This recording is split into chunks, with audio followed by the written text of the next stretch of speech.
Ngayon ay i-clean na natin ang HCP 100. Una ay tanggalin muna natin ang tubig sa water tank.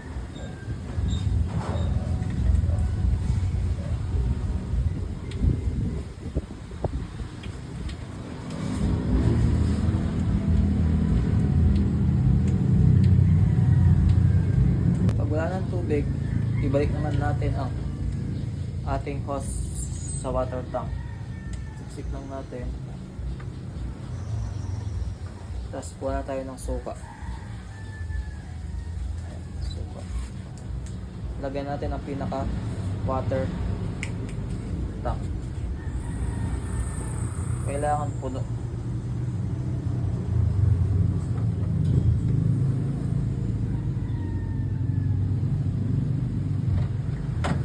Ayan, dito natin lalagyan pinaka water tank niya.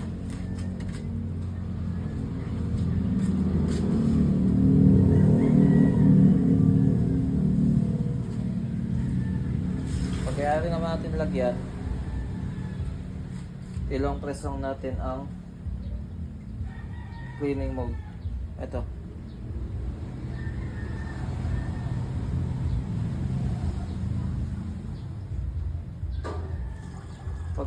Pagka nag-iba na ang kulay orange na, ibig sabihin cleaning mode na siya. 20 minutes. Kailangan tatlong 20 minutes natin i-clean ang ating machine.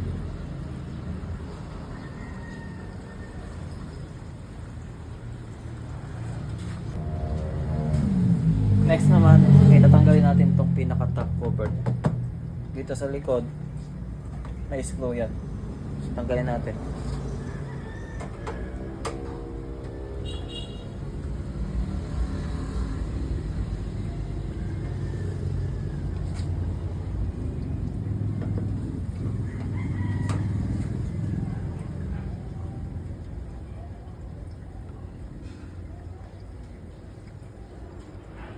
Tabi natin.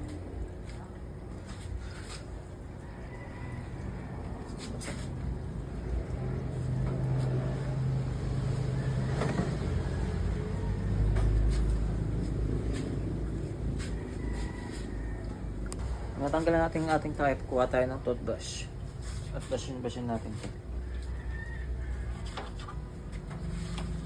para matanggal yung dumi, para hindi nagbabara ang ating nagdadaloy ng tubig. Ingatan natin brush-in pati itong mga scale.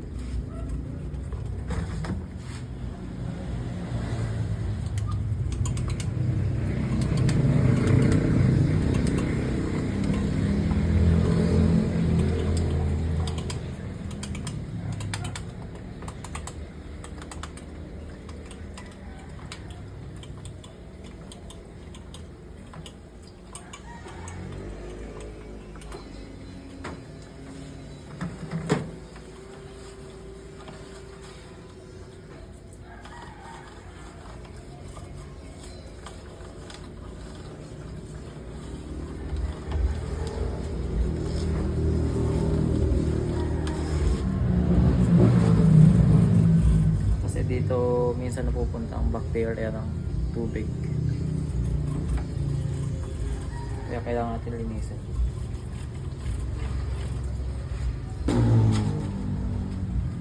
Habang nag-cleaning mode naman, kuha naman tayo ng basahan at blower. Blower natin ang ating condenser para mawala ang alikabok, upang mas mapabilis ang pagyayelo ng ating machine. Una, punasan natin ng paligid. Ito naman pagpupunas, araw-araw natin ginagawa to. Itong pag-blower, every week natin ginagawa para matanggal ang alikabok ng ating machine.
natin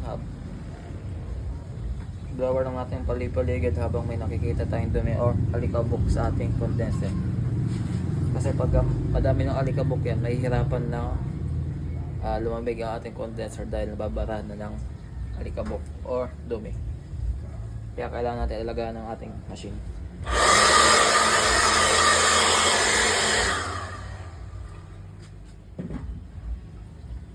Pagyari ng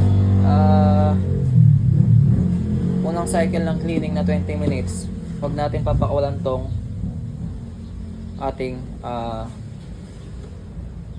water tank. Set ulit natin sa 20 minutes. Long press ulit natin.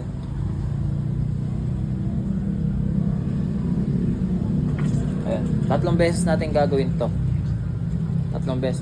20, 20, 20. Bali, 1 oras natin.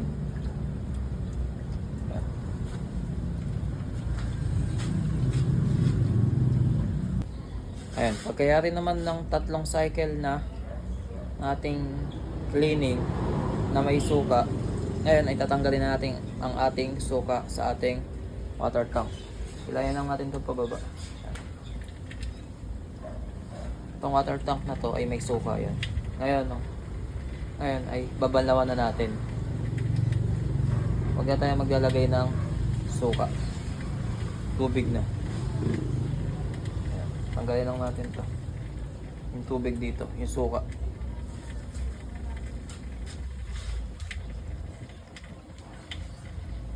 Siyempre, habang tinatanggalan natin yung tubig dito, punas-punasan na natin.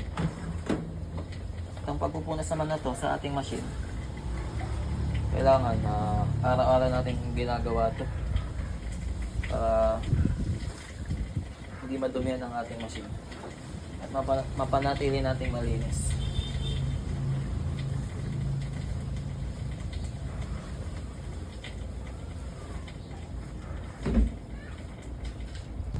Ayan po, pagkairay nating pakawalan ang tubig dito sa ating water tank na may suka, ibalik na po natin ng hose. Ngayon, pagkabalik na natin ay long press po natin itong cleaning mode po. Automatic na pong magkakarga po ng tubig yan.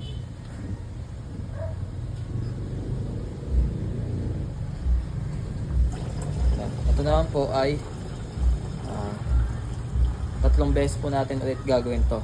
Kumbaga 1 oras po ulit para mawala po yung asim sa loob ng machine po. Every yari po ng 20 minutes, isatanggalin po natin yung tubig dito sa ating water tank po.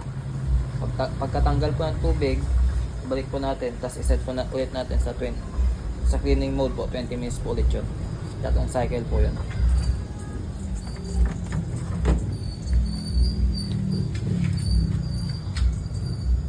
Pag natapos natin banlawan ng 1 cycle,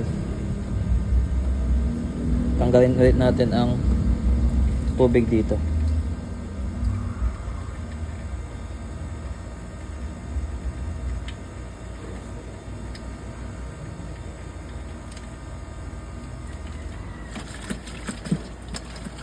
Habang tinatanggal yung tubig, linisin natin ang loob.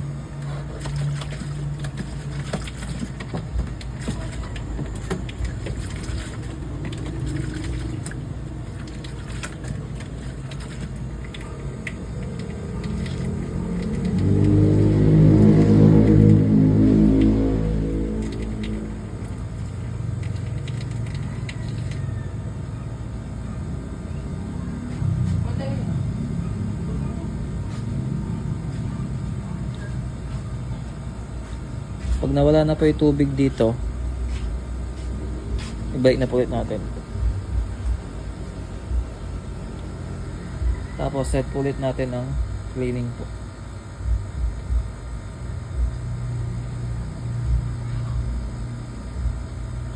Yan po. Yan po ay 3 beses natin gagawin po para mawala yung asim, yung suka dito po sa ating ice mold po.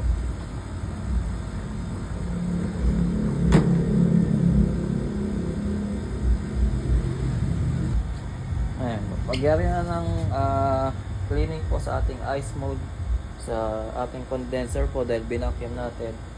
Balik na po natin ang takip. Punasan muna natin. Tapos balik na po natin.